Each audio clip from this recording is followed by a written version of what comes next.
आता त्याच्यामध्ये म्हणजे आता तुम्ही सांगितलं की तुम्ही अँजिओप्लास्टी करता आणि ते थ्रोम्बोलिसिस, तर त्याच्यामध्ये आता नवीन काही नॉन इन्व्हेजिव्ह असं काही आलं आहे का, नवीन ॲडव्हान्सेस?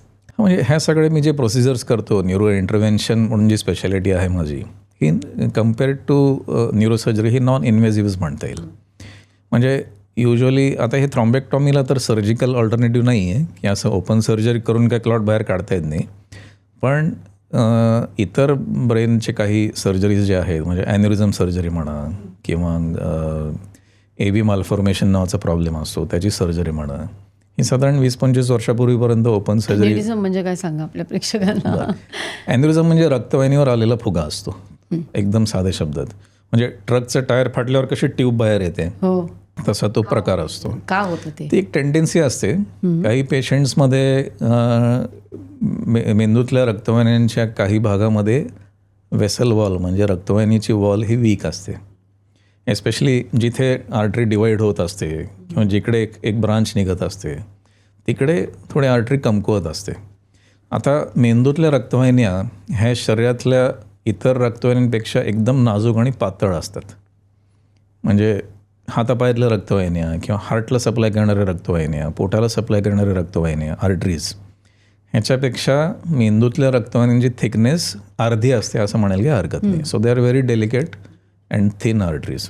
तर ह्याच्यावर जेव्हा वीकनेस डेव्हलप होतो त्या वेसल वॉलमध्ये, तर ब्लडच्या इम्पॅक्टमुळे, कंटिन्युअस जो इम्पॅक्ट असतो प्रत्येक ठोक्यागणित, त्याच्यामुळे बल्ज तयार होतो आणि तो बल्ज वाढत वाढत वाढत एक दिवशी फुटतो. आणि फुटल्यामुळे, ॲन्युरिझम फुटल्यामुळे मेंदूच्या खालच्या भागात कधी कधी मेंदूमध्ये सुद्धा रक्तस्राव होतो बऱ्यापैकी प्रमाणात.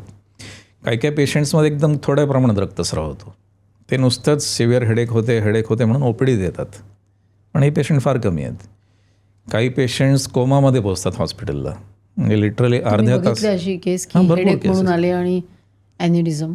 भरपूर केसेस. म्हणजे स्ट्रोकच्या साधारण 5% केसेस, हे जे मी म्हणलो 15 ते 18 लाख वर्षाला स्ट्रोक केसेस, ह्यातल्या 5% तुम्ही म्हणाल तर ह्या ॲन्युरिझममुळे रक्तस्राव झालेले केसेस आहेत. म्हणजे सबअरेक्नॉइड हेमरेज असं आम्ही त्या हेमरेजला कॅटेगराईज करतो. तर 5% केसेस ह्या ॲन्युरिझममुळे ब्लिडिंग झालेले केसेस असतात.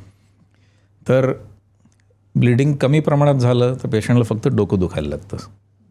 बट फक्त डोकेदुखीसुद्धा असली तरी it is a very severe headache. म्हणजे असं म्हणतात की पेशंट्स असं डिस्क्राईब करतात युजली की it is a most severe headache in my life. म्हणजे आत्तापर्यंत मला हेडेक व्हायचं मायग्रेन म्हणा याच्यामुळे त्याच्यामुळे, पण दिस इज अ व्हेरी, म्हणजे it was one of the most severe headaches of my life. काही पेशंट जागच्या जागी कोलॅप्स होऊन एक्सपायर होतात. घरी जागच्या जागी कोलॅप्स होऊन आपण जे ऐकतो की सो अँड सो एक्सपायर्ड, याची 2 मेन कारणं आहेत. एक तर मॅसिव्ह हार्ट अटॅक आणि दुसरं म्हणजे ॲन्युरिझममुळे होणारं ब्लिडिंग. सो पण मेजॉरिटी पेशंट्स हॉस्पिटलला पोचतात and they can be either just having headache or they can reach in a coma. तर अशा केसमध्ये DSA करतो आम्ही, डिजिटल सबट्रॅक्शन एंजिओ. CT स्कॅनवर अर्थात आधी प्रूव्ह केलं जातं की हे सबअरेक्नॉइड हेमरेजची केस आहे.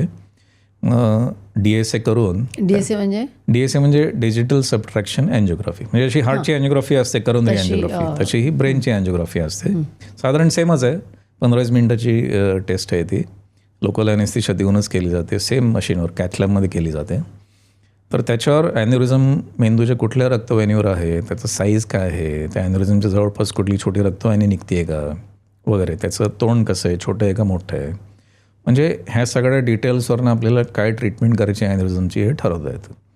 आणि महत्त्वाचं असं की तो ॲन्युरिझम एकदा का रप्चर झाला, फुटला, की तो परत फुटण्याचं प्रमाण पहिल्या काही दिवसात फार जास्त असतं.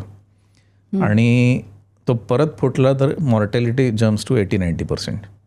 म्हणजे ॲन्युरिझममधनं एकदा पहिल्यांदा रक्तस्राव झाल्यामुळे मॉर्टॅलिटी साधारण 25 ते 30% असते.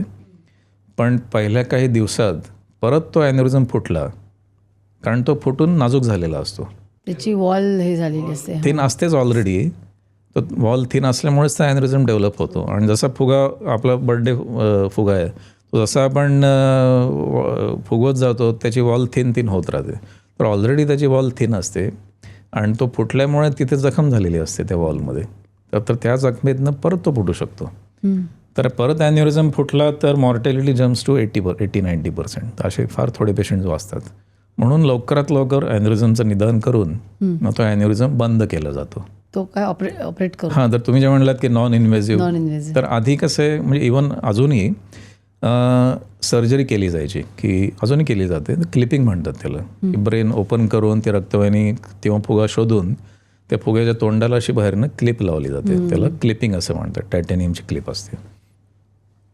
तर ह्याच्यामध्ये कसं मेंदूला सूज आलेली असते, रक्तस्राव झालेलं असतं, त्यातनं आत तो सुजलेला मेंदू बाजूला करून आत जाऊन तो फुगा शोधून त्याला क्लिप लावणे बराच किचकट प्रकार आहे. तर दुसरी एक प्रोसिजर आहे त्याला कॉइलिंग असं म्हणतात. जशी थ्रॉम्बेक्टॉमी जांघेतल्या रक्तवाहिनीमध्ये आम्ही करतो तसं हे पण कॉइलिंग पण we do it through the femoral artery म्हणजे जांघेतली रक्तवाहिनी. तर इथे डोक्याला किंवा ब्रेनला हात लावायला जात नाही, टाका एक पण नसतो. जांघेतल्या रक्तवाहिनीमधनं आत जाऊन त्या ॲन्युरिझममध्ये व्हॉट वी डू इज त्या ॲन्युरिझममध्ये एंट्री करून तिथं प्लॅटिनमचे कॉइल्स भरून तो ॲन्युरिझम हे आतनं पॅक करतो. We fill the aneurysm with platinum coils from inside. Platinum is the most inert material as far as human body is concern. म्हणजे it has zero reaction. Cement लावल्यासारखं तुम्ही प्लॅटिनम लावता त्या सिमेंट असं नाही, ते कॉइल्स भरून बंद करून ठेवा. हां, तो कॅव्हिटी जी आहे ॲन्युरिझमची त्यामध्ये कॉइल्स भरून तो फिजिकली फिल केला जातो ॲन्युरिझम. पण ते फुटलेला असला तरी सुद्धा फुटलेला असलं तरी सुद्धा तो फुटून काही कोलॅप्स होत नाही, तो तसाच राहतो, गोळा तसाच राहतो, तो फुगा तसाच राहतो.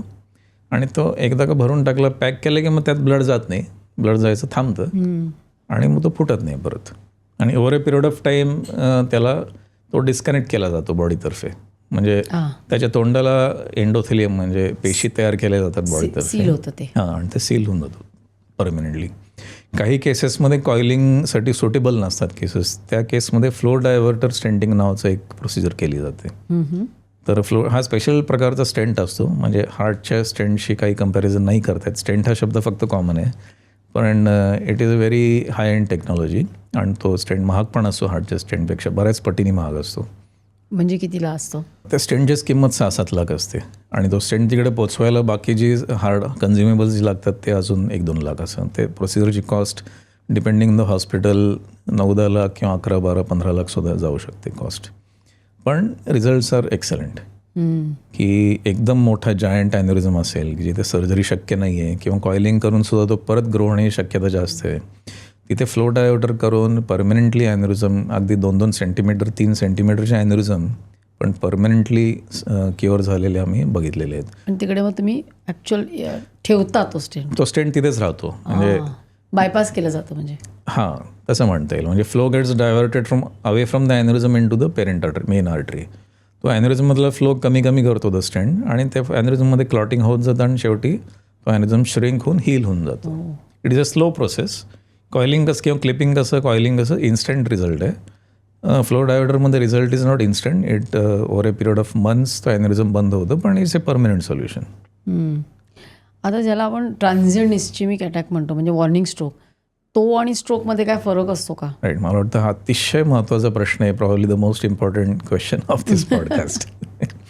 तर TIA म्हणजे ट्रान्झिएंट इस्केमिक अटॅक. ते TIA हा आपलं मेडिकल टर्म आहे ना, तर ती तुम्ही समजावून सांगा की काय आहे. मराठीत त्याला अनफॉर्च्युनेटली शॉर्ट शब्द नाही आहे. हा छोटा स्ट्रोकच आहे, छोटा पॅरालिसिस अटॅकच आहे हा. आता बरेचदा काय होतं, एक 2-3 मिनिटाकरता जीभ जड होते, 2-3 मिनिटाकरता हातात मुंग्या येतात, 2-3 मिनिटाकरता हात लोळा पडतो, 2-3 मिनिटाकरता एका बाजूला कमी होतं दिसायचं, पण हे 2-3 मिनिटात रिकवर होऊन जातं. त्यामुळे पहिले पेशंटकडनं दुर्लक्ष केलं जातं. सेकंड स्टेप काय की फॅमिलीकडनं दुर्लक्ष केलं जातं. ओके. थर्ड म्हणजे बरेचदा फॅमिली डॉक्टर्सकडनं दुर्लक्ष केलं जातं. तर अशा बऱ्याच स्टेजेसला ते सिम्पटम ट्रान्झिएंट असल्यामुळे त्याच्याकडे दुर्लक्ष केलं जातं. किती वेळ टिकतात ते? 1-2? ते काही TIA तर 5-10 सेकंदच राहतात, काही TIA अर्धा पाऊण तास राहतात, पण ते आर ट्रान्झिएंट, ते रिकव्हरी होऊन जाते. जसं हार्ट अटॅकच्या पेशंटमध्ये मेजर हार्ट अटॅक यायच्या आधी थोडं कधी कधी छातीत दुखतं, तसाच हा प्रकार आहे की थोडं जिने चाडल्यानंतर छातीत दुखलं किंवा बसल्या बसल्या छातीत दुखायला लागलं, घाम फुटला, पण ते 5 मिनिटात रिकवर झाला पेशंट. तर आपण करतो का दुर्लक्ष? नाही करत. 5 मिनिटाकरता जरी छातीत दुखलं आणि घाम फुटला तर we take the patient to the hospital. ECG काढला जातो, 2D एको, सिलेक्टेड केसमध्ये अँजिओग्राफी वगैरे सगळं ट्रीटमेंट होते. स्ट्रोकच्या बाबतीत अवेअरनेस फार कमी असल्यामुळे हे होत नाही सहसा. ते मल्टिपल लेवल्सला त्याच्याकडे दुर्लक्ष केलं जातं आणि स्ट्रोकचं डायग्नोसिस होतच नाही बरेचदा. आता TIAच्या 30 to 40% पेशंट्समध्ये मोठा स्ट्रोक होण्याची शक्यता असते. TIA ह्या स्टेजला जर का लक्ष दिलं पेशंटनी, फॅमिलीनी, डॉक्टर्सनी, फिजिशियन्सनी आणि इव्हन फिजिशियन्सनी, तर 30-40 पेशंट्स स्ट्रोक प्रिव्हेंट होऊ शकतात. That is the importance of TIAs. He clip जर तुम्हाला आवडली असेल तर संपूर्ण पॉडकास्ट बघण्यासाठी सर्व काही पॉडकास्ट चॅनलला भेट द्या आणि सर्व काही प्लसला सबस्क्राईब करायला विसरू नका.